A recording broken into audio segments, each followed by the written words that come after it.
Sahabat Shalom, Bapak Yahweh memberkati saudara sekalian. Pagi ini saya akan berbicara tentang self-talk atau bicara pada diri sendiri. Nah, Bapak Ibu, sebetulnya kita mau sadar atau tidak, kita itu sering berbicara pada diri sendiri. Orang boleh saja menyebut orang ini pendiam, tapi sebetulnya tidak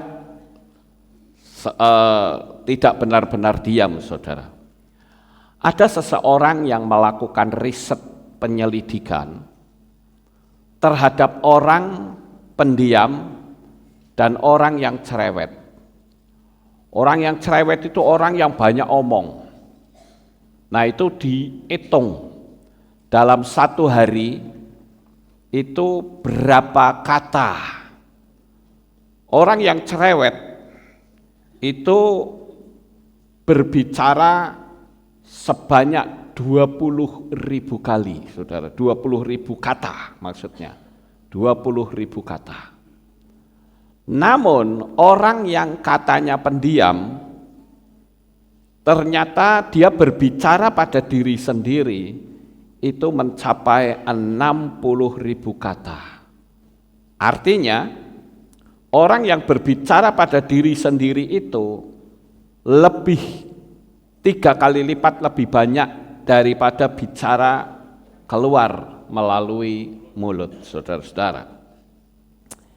Bicara pada diri sendiri ternyata bisa mengubah hal-hal yang sifatnya permanen dari diri sendiri, yaitu hal-hal yang bersifat baik yang Tuhan tanamkan dalam diri manusia. Jadi kita harus berhati-hati jikalau kita berbicara pada diri sendiri, karena yang bernuansa buruk kita berbicara itu yang disebut dengan pikiran liar. Nah, kalau pikiran liar ini terus-menerus ditumpuk, maka dia akan berkembang secara otomatis. Bapak Ibu Saudara, coba kalau berani saudara boleh buktikan. 1 bulan saja saudara berbicara Tuhan itu tidak adil, hidup itu susah, sialan bener hidup gua, semua orang itu jahat, dunia ini penuh kelicikan, dasar manusia munafik. Ucapkan itu, gak usah lama, 1 bulan saja hancur hidup saudara. Paham Bapak Ibu? Saya pernah sekali waktu berbincang-bincang dengan orang yang akan melakukan bunuh diri dan tidak jadi, karena dia melihat video saya. Nah, waktu itu dia telepon saya, dia bilang, "Pak Lukas, saya berterima kasih. Saya sudah siap mau bunuh diri. Tapi secara tiba-tiba saya menemukan video Bapak yang judulnya bunuh diri, dan di situ saya disadarkan." Lalu saya tanyain dia, "Coba tolong kamu cerita, kok kamu bisa mau bunuh diri itu bagaimana?" Nah, di situ Bapak Ibu dia bercerita bahwa dia itu sering mendengar kalimat-kalimat yang memojokkan hidupnya. Jadi dia itu dibully oleh dirinya sendiri, saudara.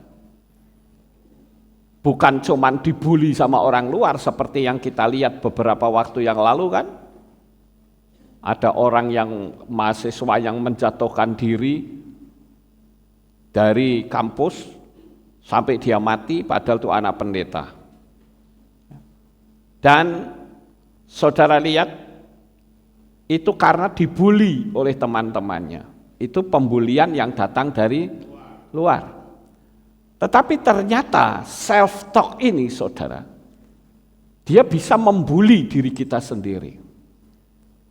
Nah, dari apa yang saya wawancarai, dia katakan saya itu dipojokkan terus. Lu siapa yang memojokkan? diri saya sendiri. Dasar kamu bego, dasar bodoh, munafik, wah macam-macam, terus-menerus seperti itu. Akhirnya dia bilang, saya enggak kuat menghadapi suara-suara ini. Jadi untuk apa saya hidup? Toh saya juga hidup dalam kemunafikan kok. Udah mati ya sekalian. Dengan emosi yang meledak-ledak. Dia bilang percuma saya hidup di dunia ini. Saya adalah manusia munafik. Wah keras saudara. Saya manusia munafik, percuma saya hidup. Wes mati sisane. Dan ternyata dia menemukan video saya. Dia bilang terima kasih Pak Lukas. Video yang Pak Lukas bikin menyelamatkan nyawa saya. Saya sadar. Nah Bapak Ibu, kalau kita renungkan, bukankah kita juga sering berbicara pada diri kita sendiri? Saudara akui atau tidak, tapi tetap saudara banyak bicara pada diri saudara sendiri. Saat saudara ngaca, kadangkala kalau ngaca, ada ngomong sendiri, wah aku ternyata kok makin gembrot ya. Wah wajahku sekarang sudah nampak tua ya. Itu ngomong sendiri-sendiri kan? Bicara sendiri saudara, walaupun itu ada di dalam batin. Ya. Saat saudara ada beban, saudara juga bisa bicara pada diri sendiri. Kok bebanku berat banget ya? Kayaknya Tuhan itu tidak adil. Kayaknya hukum itu terasa terbalik di dalam kehidupan saya. Saya sudah berbuat baik, tetapi hasilnya nol. Dunia itu tidak adil. Dia berbicara terus saudara-saudara. Atau mungkin saat saudara sedang sendirian. Mungkin saudara saat diolok, dihina, dicaci maki. Maka pikiran liar itu akan berkata, benar kan? Memang kamu itu brengsek tahu. Benar kan? Itu orang ngomong benar loh. Jadi Bapak Ibu, kalau saudara ngomongin orang, coba kita renung, apakah kita ikut andil untuk membinasakan orang itu dengan kalimat-kalimat keras kita?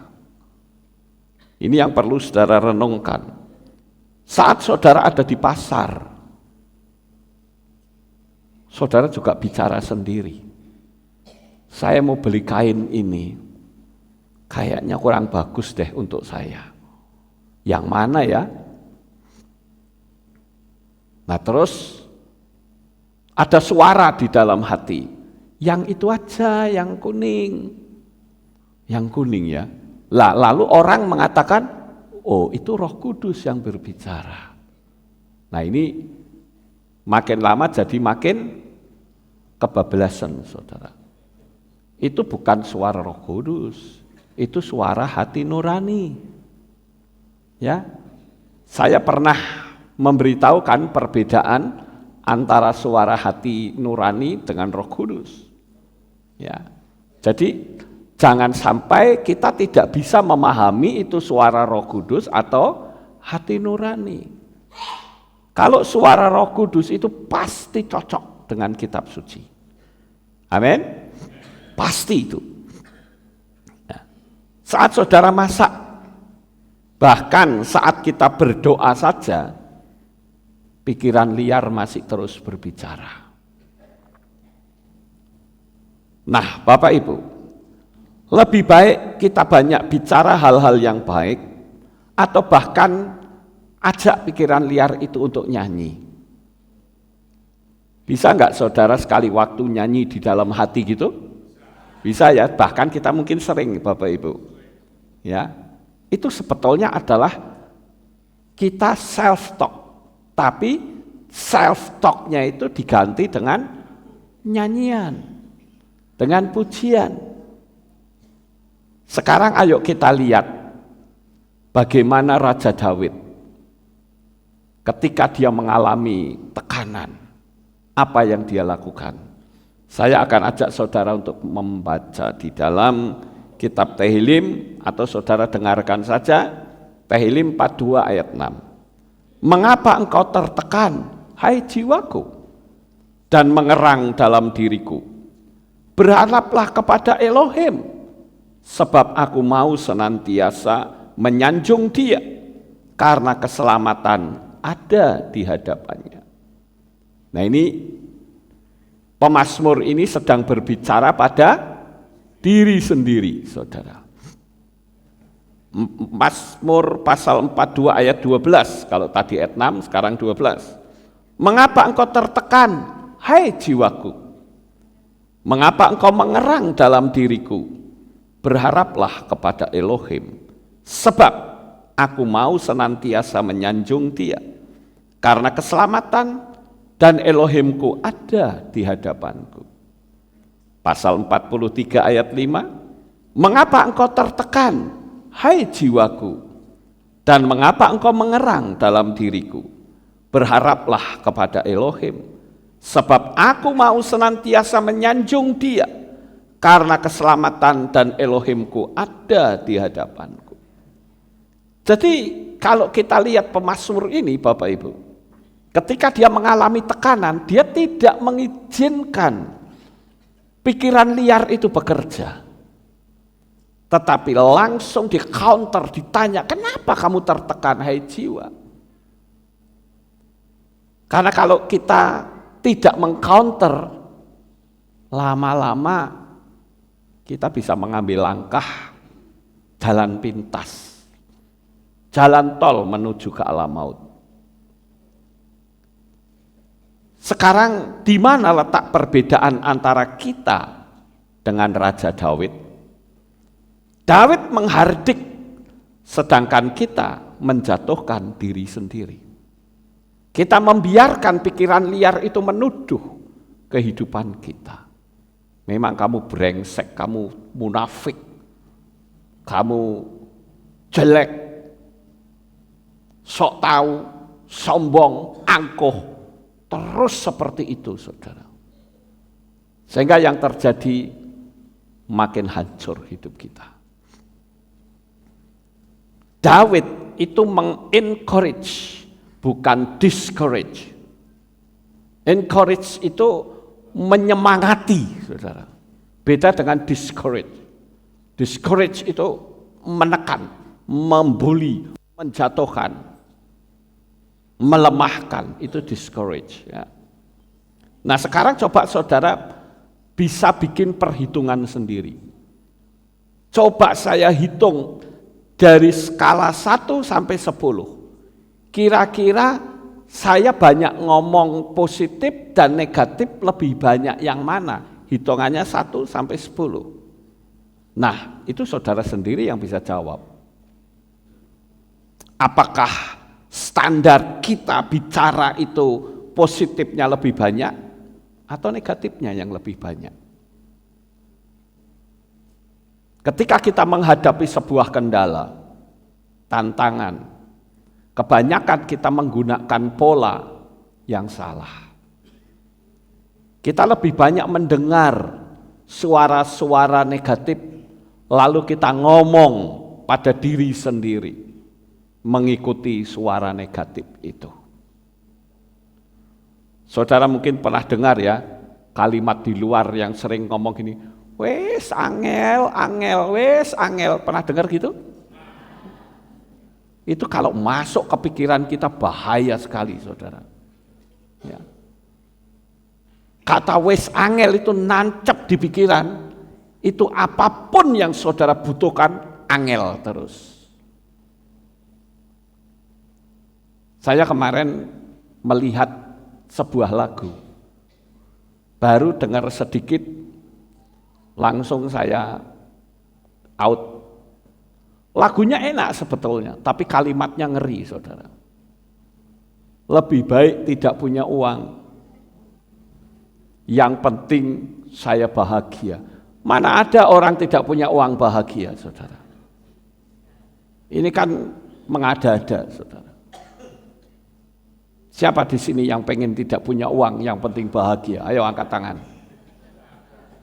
Ayo, berani saudara angkat tangan?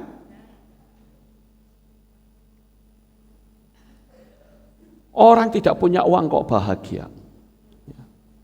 Ucapan yang kita dengar dari luar itu ternyata akan mengendap menjadi pikiran liar. Dan setelah jadi pikiran liar, maka dia bisa berkembang secara otomatis. Saya akan memberitahu sedikit informasi untuk saudara. Sekarang ini sedang dikembangkan teknologi kamera untuk menembus dinding, saudara. Jadi misalnya saya pengen lihat rumah saudara, saya tinggal hitung saja pakai koordinat. Ini teknologi AI ya, yang saya bicarakan ini teknologi AI. Saya hitung koordinat rumah saudara, begitu sudah kelihatan, pakai Google Map, langsung saya lihat di dalam rumah saudara, ketahuan semua saudara. Mau saudara di kamar kek, mau saudara di WC kek, mau di mana kelihatan semua. Teknologi AI sekarang sedang berkembang di situ. Apakah itu berhenti? Tidak. Teknologi AI yang bisa menembus dinding itu diambil dari mana? Saudara tahu? Dasarnya diambil dari mesin ronsen atau mesin, kalau saudara mau naik pesawat itu kan masuk ke mesin konveyor itu ya, yang jalan sendiri, kan nanti tas semua kelihatan dalamnya. Dia pakai teknologi itu, saudara.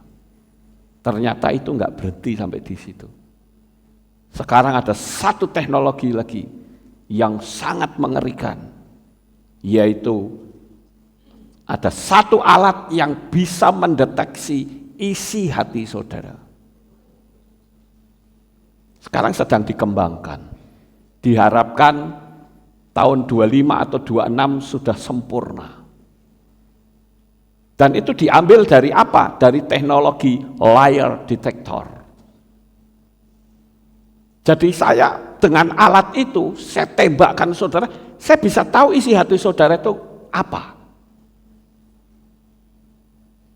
Dan yang lebih mengerikan lagi, pendeteksian masa lalu hidup saudara dan masa yang akan datang bisa mulai terdeteksi apa yang kau pikirkan untuk masa depan. Itu tujuannya untuk apa? Untuk mengcounter siapapun yang berani ngusik si mata satu. Jadi kalau saudara punya niat mau tak hancurkan, sudah ketahuan dulu. Hebat ya teknologinya saudara. Ini saya informasikan istilahnya fresh from the oven. Ya. Jadi teknologi yang sekarang ini betul-betul dahsyat sekali, menyamai Tuhan, saudara. Tuhan itu kan tahu sampai isi hati saudara, iya toh? Tapi teknologi AI bukan Tuhan saja yang ngerti, manusia juga bisa ngerti. Dia ambil dari teknik-teknik dasar, dia kembangkan. Seperti sekarang Israel punya teknologi sinar laser. Itu pakai teknologi apa? Ya ini, laser pointer, saudara. Laser pointer kalau buat nyorot kan jauh, sekalipun jauh tetap kelihatan. Tapi itu wattnya kecil. Sekarang ada laser pointer yang wattnya besar, kertas bisa kebakar, saudara. Itu dikembangkan, wattnya diperbesar, sehingga pesawat kena laser pasti meledak. Dikembangkan terus.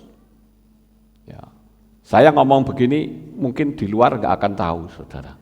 Karena ini fresh from the oven. Segar dari oven, saudara. Jadi baru saya yang ngomong, nanti buktikan ya. Amin, haleluya. Ya. Jadi ini teknologi AI, saudara. Nah, kebanyakan kita kembali lagi ke masalah self-talk. Ya. Karena saya mempelajari self-talk ini sampai cukup dalam, saudara. Sebetulnya apa sih yang membuat manusia itu sukses, yang membuat manusia itu gagal? Ternyata ini, saudara, self-talk. Ya. Manusia itu terus berdialog dengan dirinya sendiri. Nah, kebanyakan kita lebih percaya suara-suara negatif yang datang dari diri kita sendiri. Dan suara-suara itu, saudara, ya, mungkin saya buat pertanyaannya begini, siapa sebenarnya yang berbicara negatif yang ada pada diri kita sendiri, yang suka ngomentari hal-hal yang buruk? Apakah itu suara setan? Ternyata belum tentu. Walaupun bisa itu suara setan, tetapi belum tentu. Ya. Apakah suara-suara yang baik itu adalah Roh Kudus? Belum tentu juga, saudara. Ini yang mesti kita pahami. Jangan setiap ada suara yang baik, oh Roh Kudus bicara. Belum tentu. Ya. Di dalam kitab Lukas 11 ayat 13 dikatakan, jadi jika kamu yang jahat saja tahu memberi pemberian yang baik kepada anak-anakmu, betapa lebih lagi Bapa yang di sorga. Dia akan memberikan Roh Kudus kepada mereka yang meminta kepadanya. Dasar ayat inilah yang saya katakan. Tidak semua kalimat-kalimat yang baik itu berasal dari Roh Kudus. Tetapi mungkin orang tanya, lah kok orang bisa tahu, oh ini benar, oh ini salah. Bukankah itu Roh Kudus? Tidak, orang percaya Tuhan aja tidak, bagaimana? Tadi kan ayatnya bilang, kalau kamu minta Roh Kudus dia akan datang. Betul nggak Bapak Ibu? Tadi kan ayatnya bilang begitu. Lebih lagi Bapa yang dari sorga, dia akan memberikan Roh Kudus kepada mereka yang meminta kepadanya. Lah orang yang belum percaya kepada Bapa Yahweh kok bisa dikatakan itu suara Roh Kudus? Kan mustahil. Ayat ini mengatakan dia akan berbicara. Karena apa? Roh Kudus sudah masuk dalam diri kita. Lah kalau belum, itu dari mana kok tahu ini itu salah, ini benar? Ternyata saudara-saudara, itu adalah suara dari hati nurani yang murni. Dari mana hati nurani yang murni kok ngerti ini baik, ini jahat, ini tidak boleh dilakukan, ini boleh? Karena itu akibat dari manusia pertama makan buah pengetahuan baik dan jahat. Jadi ketika dia makan, dia tahu semuanya, oh ini baik, ini jahat. Ya. Dan itu menjadi sebuah software yang dimiliki oleh manusia. Software itu operating system. Seperti misalnya saudara punya komputer, operating systemnya pakai apa? Pakai Windows atau pakai Apple? Kalau Apple tentu tidak Windows, ya, beda. Handphone, apakah saudara pakai Android atau beda? Nah itu OS, operating system. Nah, operating system manusia itu adalah hati nurani, saudara. Kira-kira sampai di sini paham nggak? Jadi akibat dari hati nurani yang baik, kita bisa ngerti, oh ini nggak boleh. Saya mau mencuri saja, hati nurani langsung teriak, jangan, kamu bisa ketangkep nanti, urusanmu dawa nanti. Ya. Jangan diambil, itu bukan milikmu. Nah itu artinya suara dari hati nurani, saudara. Coba saudara lihat, kenapa kalau saudara makan makanan yang basi bisa sakit nggak? Sakit. Tapi coba lihat orang gila.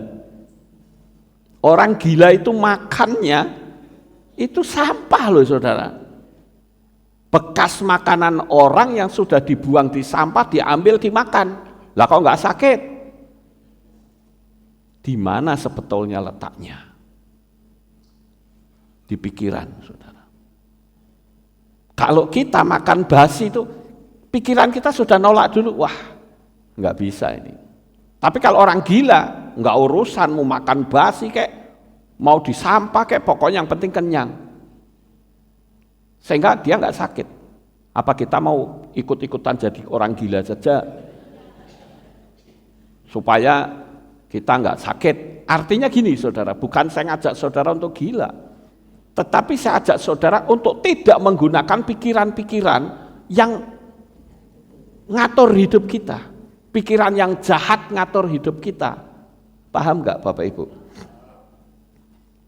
Jadi sekali lagi kalau ada pertanyaan sebenarnya siapa yang berbicara hal-hal yang buruk tentang diri kita, itulah pikiran liar yang sudah terbentuk dengan apa? Melihat, mendengar maupun mengalami hal-hal yang buruk.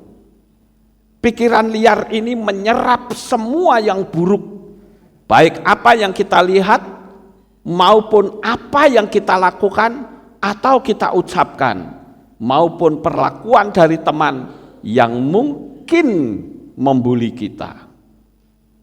Contoh, saat anak-anak, apakah anak itu takut setan?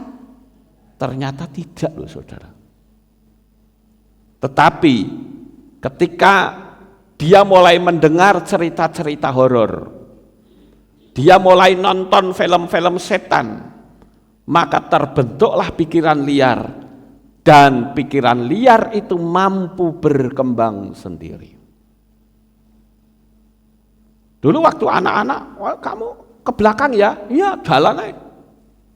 Tapi sekarang setelah menjadi besar, harusnya lebih berani kok malah takut. Karena dia sudah dicekoki dengan pikiran liar. Dia nonton film setan, wah lah kok setan ternyata begini, dia masuk ke pikiran. Dan hal yang buruk itu yang disebut pikiran liar. Ingat itu saudara. Dia mengendap di pikiran menjadi pikiran liar. Dia mendengar, oh si A buruk orangnya, terus masuk. Dan itu menjadi pikiran liar. Makanya kenapa ada orang yang sampai dendam kesumat? Karena dia masuk ke pikiran. Ya. Sekarang contoh lain. Saat kita melihat banyaknya penderitaan atau kita mengalaminya, maka akan terbentuk pikiran liar yang mengunci perubahan hidup dari miskin menjadi kaya, sehingga orang suka menyebut dengan istilah mindset yang salah. Ya. Atau saya suka menyebut dengan istilah penjara pikiran. Memang Mbah Buyut saya nggak ada yang kaya, mustahil kalau saya kaya. Itu mindset. Keluarga saya nggak ada yang sekolahnya tinggi, itu mindset. Itu penjara pikiran. Saya itu dulu orangnya minder loh saudara, sangat minder. Tapi sekarang kalau saya suruh bicara di depan 10.000 orang, nggak ada rasa minder sama sekali. Karena itu sudah terbentuk dalam pikiran saya, bahwa saya mampu bicara di depan banyak orang. Dan saya mampu menjadi orang yang berbeda. Dalam penyampaian firman pun begitu. Sekalipun saya harus, kalau saya berani memasukkan di YouTube, berarti saya berani bersaing dengan orang-orang yang titelnya rentengan, saudara. Jadi dari pengalaman demi pengalaman kita akan memiliki banyak hal yang sangat berharga. Jadi apapun yang buruk yang kita lakukan maupun yang datang dari luar akan mengendap di pikiran dan itu berubah menjadi pikiran liar. Sekali lagi, pikiran liar itu bisa berkembang dengan sendirinya, mengubah menjadi cemas, takut, bingung, khawatir. Contoh gampang, belum lama ketika ada si copet, ya, berapa banyak orang yang ketakutan datang ibadah. Betul atau tidak? Sampai sekarang saja saya kadang bingung lihat orang, saudara. Sampai sekarang masih tutupan pakai popok itu loh. Kenapa? Karena pikiran bawah sadarnya sudah kena. Tapi kalau pikiran bawah sadar mereka tidak kena, nggak urusan. Mati hidup ada dalam tangan Tuhan. Dan ketika kita berani, imunitas kita naik, mau penyakit apapun nggak akan bisa tembus. Tapi ketika kita ada rasa takut, jangankan kok penyakit-penyakit yang parah, flu saja bisa mati orang, saudara. Nah, sementara suara-suara positif yang membuat kita bisa semangat itu adalah suara hati nurani. Dan saya katakan hati nurani tidak pernah berbicara hal-hal yang buruk. Sekali lagi, hati nurani tidak pernah bicara hal-hal yang buruk. Dan hati nurani itu sudah Tuhan berikan menjadi software bawaan atau operating system yang tiap-tiap manusia itu miliki. Saat kita mau melakukan tindakan apapun, jika nuansanya negatif, pasti hati nurani akan berbicara. Saudara pernah ngalami atau tidak? Pernah ngalami tidak? Pernah ya? Saya bacakan dalam 1 Timotius 1 ayat 19. Karena memiliki iman dan hati nurani yang baik, yang beberapa orang telah menolaknya, mereka menjadi kandas sehubungan dengan imannya.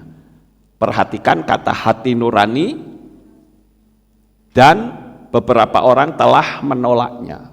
Hati nurani itu ibaratnya seperti burung merpati, saudara. Kalau saudara punya burung merpati, mau kembali ke kandang, coba saudara gebrak-gebrak kandangnya, dia akan pergi. Dia kembali lagi atau tidak? Kembali. Gebrak-gebrak lagi, dia pergi. Kembali lagi? Kembali.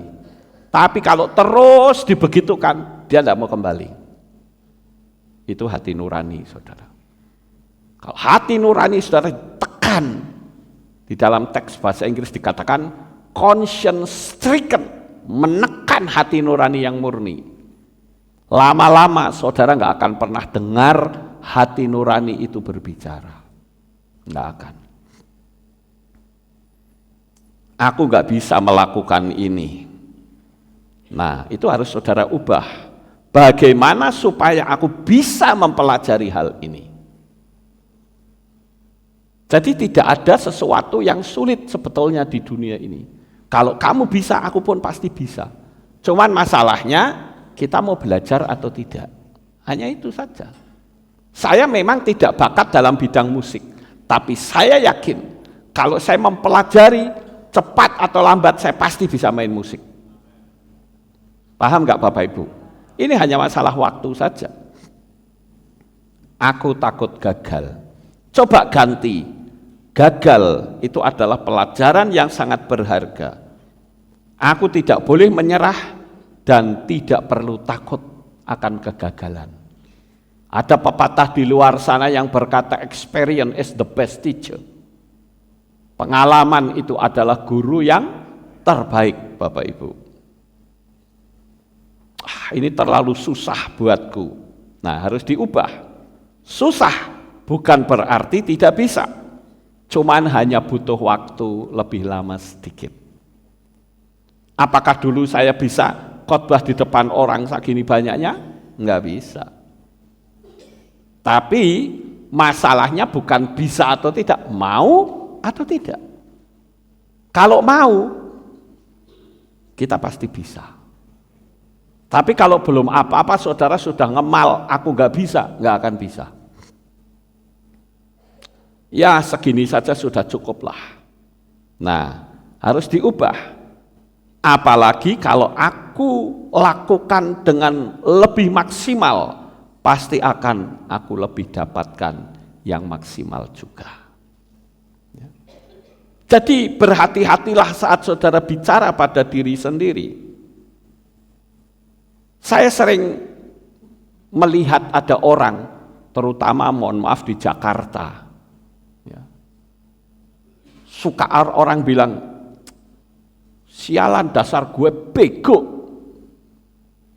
Saya sering dengar orang itu. Dasar gua bego, kayak gini lupa nggak dilakukan. Bego gua. Dasar sial gua. Itu kan ngutukin diri sendiri, saudara. Saya ini kayaknya pembawa sial. Lah kalau itu terus diucapkan, saya katakan satu minggu saja hidupmu betul-betul sial, saudara. Nah kalau hal-hal yang negatif itu juga bisa bikin saudara sial, bagaimana kalau saudara mengucapkan hal-hal yang positif? Yang positif pun bisa terjadi dalam hidup saudara. Paham?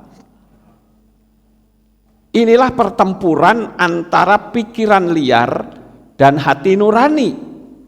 Hati nurani sekali lagi tidak pernah bicara hal-hal yang buruk. Hati nurani tidak pernah bicara hal-hal yang buruk. Ingat itu, saudara. Saudara pernah dengar kata placebo?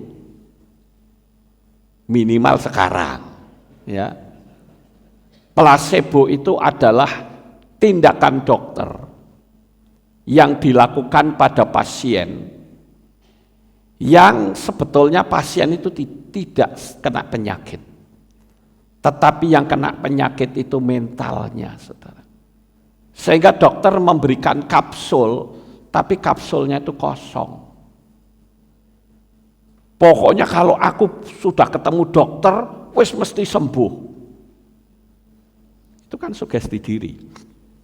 Sehingga dokter menggunakan kapsul kosong, karena dokter tahu ini orang nggak sakit. Pokoknya aku kudu suntik saja, pakai vitamin, karena sebetulnya tidak sakit. Nah itu namanya placebo, saudara-saudara. Coba sekarang kita lihat beberapa ayat yang sangat penting untuk kita renungkan. Saya butuh waktu 10 menit lagi, saudara. Kita lihat hal yang pertama tentang orang-orang yang jahat. Sebetulnya orang yang jahat, bagaimanapun hati nuraninya bisa terusik. Saat pagi-pagi Yesua didatangi oleh ahli Taurat dan orang Farisi, sambil ngeret-ngeret perempuan, katanya ini orang ini kedapatan berbuat zina. Menurut hukum Mose, orang ini harus dilempari dengan batu. Menurut kamu bagaimana? Kalau Yesua bilang, ya wes, lempari dengan batu. Mereka akan berkata, loh katanya kasih karunia. Tapi sebaliknya, kalau Yesua tidak melempari batu, lalu Yesua bilang, ini hukum kasih karunia. Maka mereka akan berkata, berarti kamu tidak tunduk pada Torah. Katanya kamu Torah kehidupan. Bagaimana ini? Sehingga Yesua berkata begini, siapa di antara kalian yang tidak pernah berbuat dosa, dialah orang pertama yang melempari dengan batu. Itu win-win solution saya menyebutnya. Kenapa? Karena nggak ada yang tersinggung, saudara. Ayo siapa yang tidak pernah berbuat dosa, tuh ada batu, ayo balang perempuan ini. Dan ayat 9 di pasal 8 bunyinya begini. Lalu setelah mendengar dan karena ditemplak oleh hati nuraninya, tuh kan, hati nurani menemplak, saudara. Mulai dari yang tua sampai yang terakhir, dan Yesua ditinggalkan sendirian, juga perempuan itu yang diberdirikan di tengah-tengah. Jadi ketika Yesua ngomong, ayo siapa yang paling tidak berdosa, lemparin perempuan ini dengan batu. Langsung hati nurani mereka berteriak, saudara. Kamu berdosa loh, kamu mau lemparin perempuan itu dengan batu, raisin kamu. Akhirnya apa? Batunya dilepas keluyur semua bubar, nggak ada satupun, saudara. Hebat bukan? Itulah hati nurani, saudara. Nah, hati nurani itu harus selalu didengar. Ini yang disebut dengan melatih kepekaan rohani, ya, atau telinga rohani, kebanyakan orang membiarkan bicara sendiri tanpa kendali dari pikiran, sehingga yang mengendalikan adalah pikiran liar yang semakin berkembang. Bagaimana hidup saudara bisa maju? Coba dalam kitab Ma'asestihim atau kitab Kisah Para Rasul 24 ayat 16 dikatakan demikian. Dan dalam hal ini aku melatih diriku sendiri untuk selalu memiliki hati nurani yang tidak terserah di hadapan Elohim maupun manusia. Tuh kan. Melatih, harus dilatih, saudara. Perhatikan juga ayat ini yang menunjukkan bahwa hati nurani dengan pikiran liar itu kontradiksi.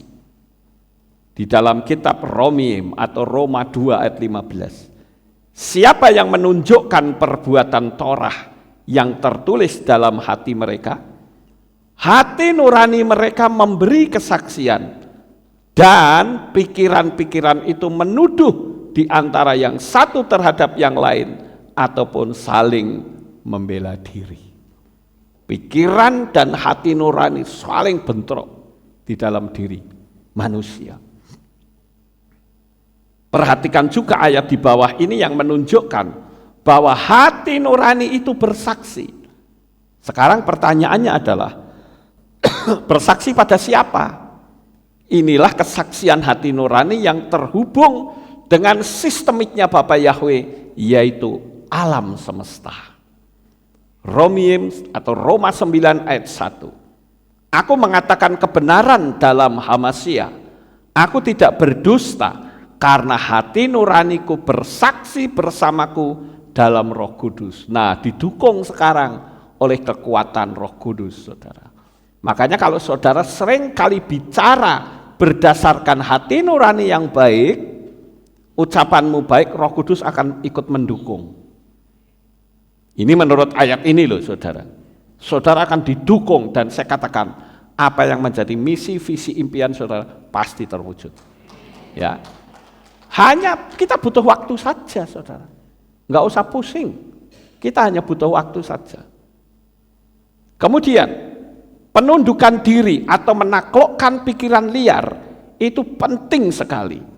Ingat, pikiran liar itu hidup dan dia bisa berkembang sangat mengerikan. Kenapa tadi saya katakan ada orang yang bisa sampai bunuh diri atau memiliki dendam kesumat yang luar biasa?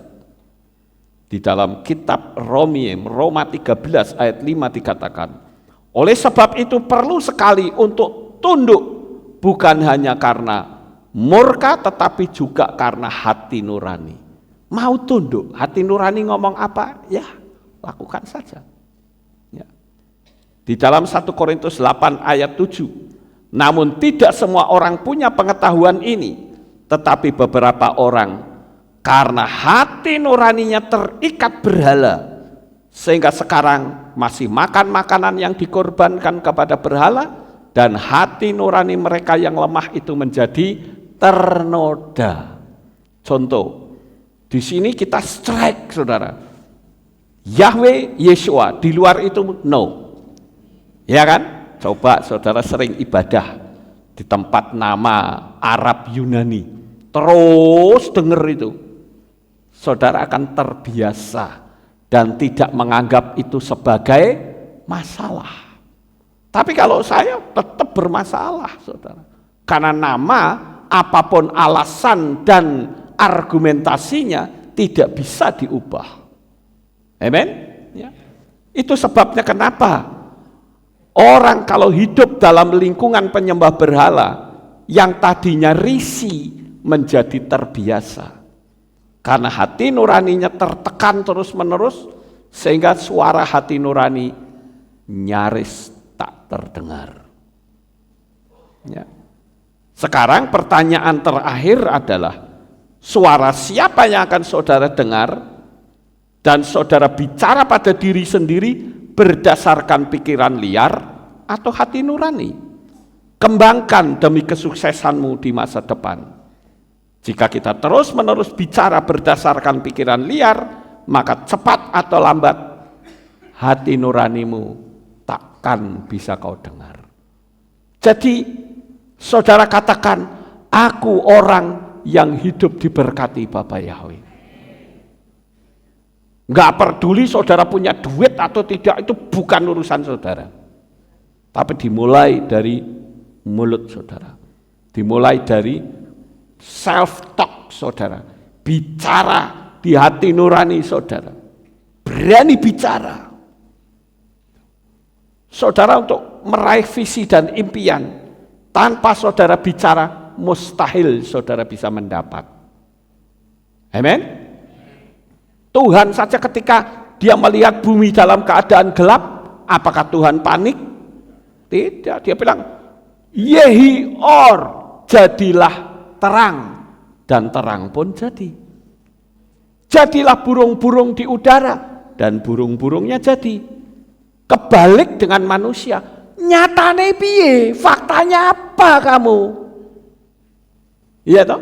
Kebalik semua saudara. Ayo kita berani self-talk yang hebat untuk diri sendiri. Saudara yang sakit berani berkata, aku sudah sembuh oleh bilur Yesua HaMasiah. Yang kekurangan berkat katakan, Yesua telah turun ke dunia ini menjadi miskin supaya saya yang miskin menjadi kaya. Berani seperti itu. Jangan kita bilang faktanya dong, faktanya. Itu kan kebanyakan orang di luar sana, saudara. Ya kalau faktanya dong ya seorang saya bicara iman, percuma, saudara. Iya toh? Jadi hari ini, di Sabat ini, kendalikan ucapanmu, bicara pada diri sendiri bahwa engkau adalah orang-orang hebat. Sukses besar untuk saudara. Bapak Yahweh memberkati. Haleluya. Kita tunduk kepala. Terima kasih Bapak Yahweh. Pagi hari ini kami telah mendengarkan renungan firman-Mu. Biarlah apa yang telah kami dengar, kami tanamkan di dalam hati, dan kami mau terus berbicara hal-hal yang dahsyat, dan yang dahsyat itu pasti terjadi dalam hidup kami. Sehingga presentasi antara yang baik dan yang buruk lebih tinggi yang baik. Terima kasih Bapa. Di dalam nama Adonai Yesua HaMasiah kami berdoa. Amin. Kita akan dengar pengumuman. Shalom. Berjumpa kembali dalam Alif Tau Update News. Berikut kami sampaikan pengumuman minggu ini. Hadirilah hari raya yang telah ditetapkan oleh Bapa Yahweh, Hari Raya Yom Kippur, pada hari Jumat 11 Oktober 2024 pukul 6 sore dengan tema Sentuh Hati Bapa Yahweh. Ibadah Sabat tetap ada. Harap membawa kertas bertuliskan dosa-dosa untuk dibakar. Bagi jemaat live streaming, dapat mengikuti tindakan profetik tersebut di rumah masing-masing.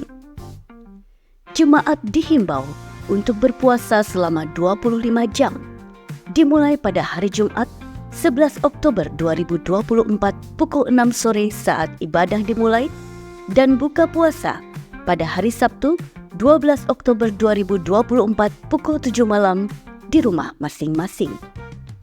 Telah tersedia kalender 2025. Bagi yang ingin mendapatkan, dapat menghubungi asyir yang bertugas. Untuk jemaat live streaming, bisa menghubungi Ibu Sri di nomor 0896 7447 9997. Demikian pengumuman minggu ini. Sampai jumpa di Alif Tau Update News selanjutnya. Bapak Yahweh. Amin. Ayo kita bangkit berdiri, kita tutup dalam doa. Terima kasih Bapak Yahweh, selesai sudah ibadah kami dari awal pertengahan sampai pada akhirnya. Sebentar lagi anak-anakmu akan kembali pulang ke rumah kami masing-masing. Tuhan jaga lindungi peliharakan mereka sampai di rumah dengan selamat. Tutup bungkus dengan kuasa-Mu, pertemukan kembali kami esok untuk kami belajar firman-Mu. Terima kasih ya Bapa, terpujilah Engkau, di dalam nama Adonai Yesua HaMasiah kami sudah berdoa. Mari kita angkat tangan kita dan kita akan menerima birkat Kohanim. Haleluya. Yefareheka Yahweh Vayismereka.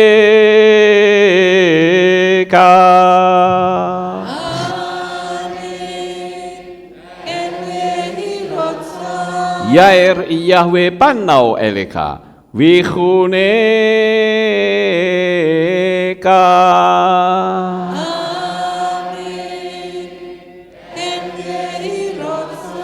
Yesa Yahweh panau eleka Vayashem lecha shalom.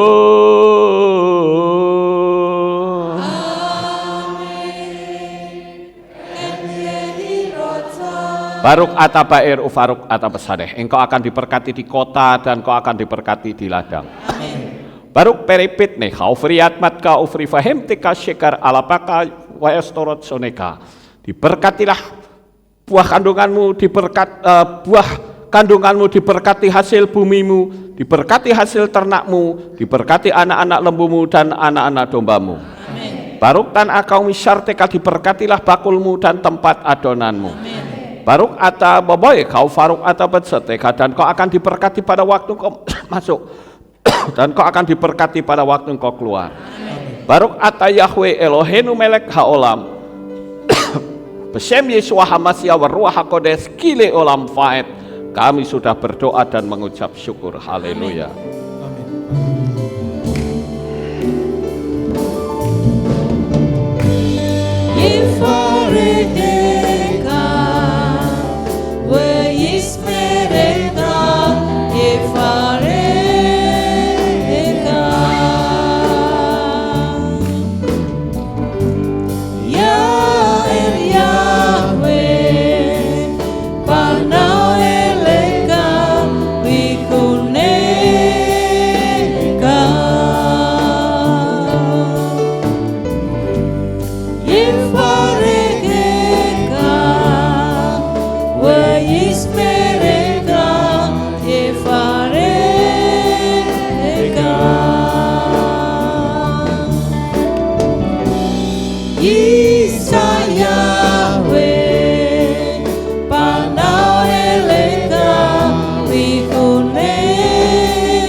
Amin.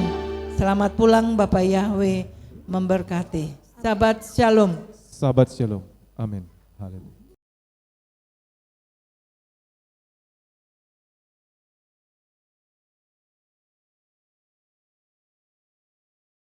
Terpujilah Bapa Yahweh yang Maha Kuasa.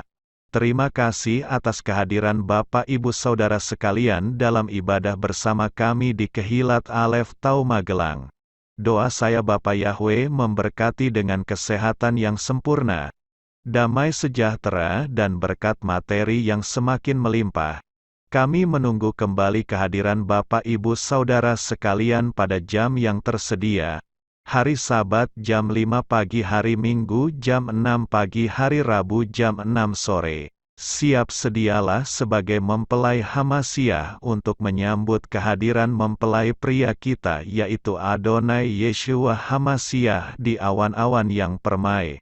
Amen lehitraot. Shalom, sampai jumpa kembali.